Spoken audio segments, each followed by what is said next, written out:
Hi guys! So, yun nga, magandang gabi sa inyong lahat. Pinag-isipan ko talaga kung gagawa ako ng video na to. Pero dahil nga madaming mga nagtatanong sa akin na gusto mag-start ng RTL business. So, meron ding mga gustong mag-RTL business pero maliit lang yung kapital nila. So, alam nyo naman, di ba kasi yung ganitong cage, pumapatak siya ng 7,700. Para lang yon sa 48 heads. Okay? So, yung isang cage, 48 heads lang po ang mailalagay na RTL doon. Ang cage po ay 7,700. Okay? So, ginawa ko tong video na to para malaman ng mga kulang yung budget na pwede pa rin kayo mag-alaga ng RTL kahit po wala kayong ganitong cage. Okay?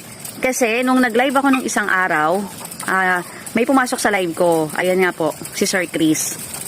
Chris po yung pangalan niya. Follow niyo po siya kung gusto niyo.